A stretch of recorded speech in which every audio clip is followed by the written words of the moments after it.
marking some fish right tight to bottom. You can see that mark on the locator right tight to bottom. So in 27, 28 feet of water, we're going to let out, I wouldn't say more than 40 because then you're going to drag bottom. Zebra mussels are down there.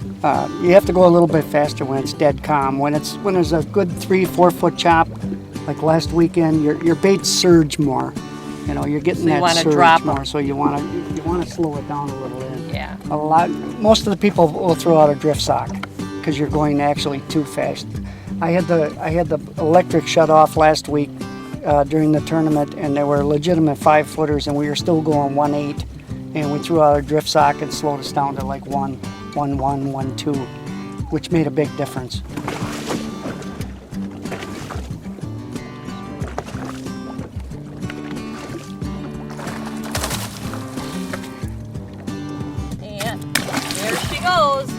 We're running right now, our Tommy Harris's weights. He makes 2 different sizes. There's a 5/8 ounce and a bigger 1 ounce. Being dead calm now, we're running the inlines. We have the 2 different weights on both sides, different depths. And if it gets rough and ugly, then we switch to the inline, or the snap weights, which will snap on a 1 ounce, ounce and a half, like 20 feet back, snap on a weight 20 feet more. But today, being dead calm, we're going to stay with the inlines.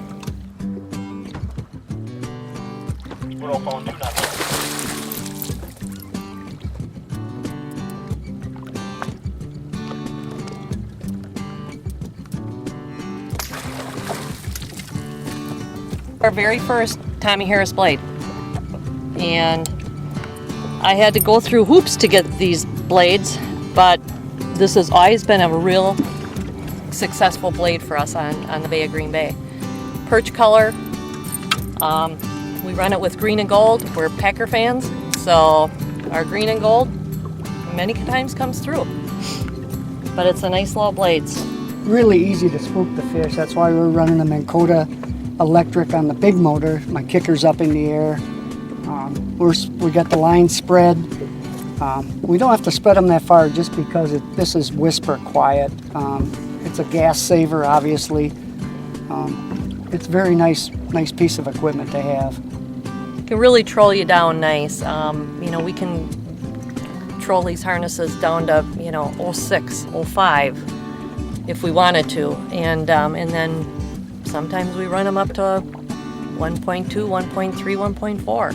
So it just depends on the body of water and the time of year how to fish them.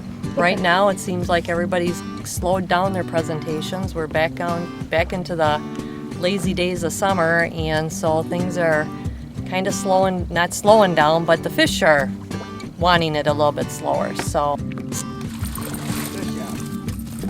the fish is basically going to dictate how I'm holding the rod. You can tell if it's a small fish. Well, there's not much going on. But when you get a big fish like this, a 26, 27 to 30 inch fish, we're going to show you right now. The outside board just went off.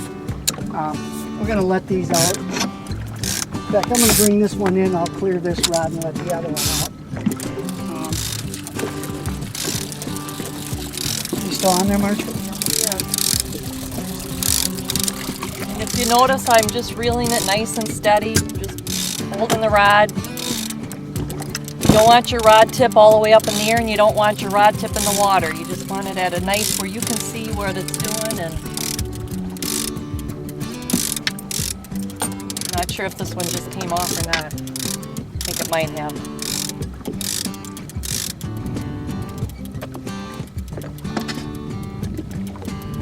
Whether you know there's a fish on or not, the key is to not get any slack line. Now she's going to stop reeling and walking back. You don't want to do both at the same time. Right. So I'm going to grab the board and I'm going to try and get it vertical. Nice steady pressure on it.